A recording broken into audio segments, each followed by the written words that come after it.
So when I was an undergraduate at the University of Alberta, I had some success with women, but not much. And then I went to McGill and I was a graduate student, and nothing changed really in the couple of months between when I was a, senior undergraduate in Alberta and when I was a low-level graduate student in Montreal. But how attractive women were to me changed a lot. And I thought, well, that's not you, that's something about status. And I already knew that the evolutionary theory there, and that women are more affected by, let's say, social status in relationship to sexual attractiveness than men are. But then I thought that through too, and I thought, no, women use status as a marker for the ability to gain status in novel environments. It's something like that. And so like an expensive watch or something like that, or a nice suit, shows that you have acquired resources and hints that you still could, even if things fell apart. So it's not mere power or even resources, which it's often parodied at and sometimes understood as. It's a proximal marker for something much deeper. So like if you look at human social hierarchies, and this is true across the animal kingdom, and then you rank order individuals in terms of their relative status, even in relatively non-social creatures that have to occupy the same territory, those that have the best local niches have offspring that are much more likely to survive. They have much lower mortality rates. And then there's something else too that psychologists have figured out that I think is right, that has a biological underpinning, which is that your serotonin system is more effective at modulating your negative emotion given a certain level of stress the higher you are up in the social hierarchy, because you're actually safer. And so part of what that implies, and this just blew me away when I sorted it out, was that when you go after someone's beliefs and they've used their beliefs to stake a claim to a position in a hierarchy, you're attacking the structure that modulates their sensitivity to negative emotion. And if you're hypersensitive to negative emotion, you hyper prepare physiologically so much that you die way earlier.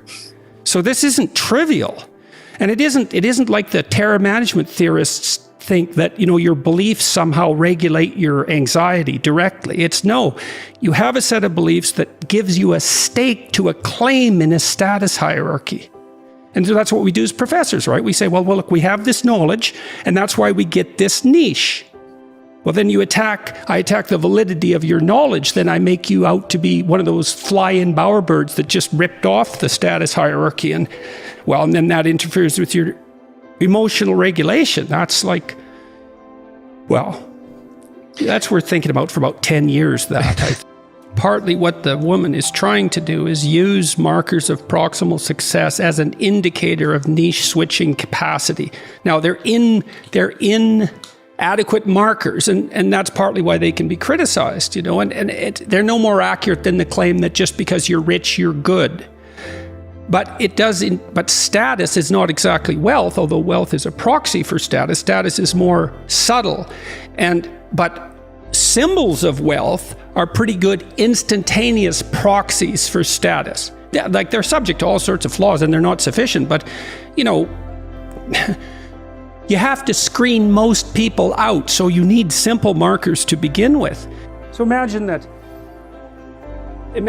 there's a type of male who tends to win dominance hierarchy contests and to merge at the top. Well, that's the case. That is the case, and that's why you're the way you are.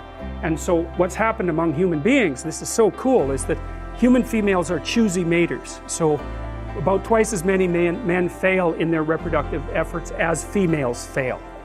Okay, but the men who succeed are more successful. So women are on average more successful, and men are on average more failures and more successful. And I'm talking strictly about reproduction here, although it generalizes to other areas, but I'm talking about reproduction. So how does it work exactly? Well, the women have a real problem with mate selection. It's like, who the hell are you going to have as a mate? And it's too complex to work out. So women in their genius don't. They let the men compete and then they peel from the top, acting out the assumption that the man who wins is the best man. And it's a good assumption, because if you have a bunch of men competing, especially if they're competing across competitions, and someone pops up at the top, you can think, well, they may not be worth much, but they're better than anyone else at whatever it is that they're doing. And that makes men at the top of dominance hierarchies very attractive to women.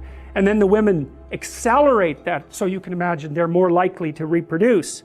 And so what happens is that the proclivity to emerge at the top of the set of dominance hierarchies becomes inbuilt into the biology across time. And the women exaggerate that by differentially allowing the men to reproduce. And that's also why they're Mother Nature. They really are Mother Nature. It's not just a metaphor. And so then the representation and the biology start to tangle together. And that's like, well, that's the difference between a meme and an archetype.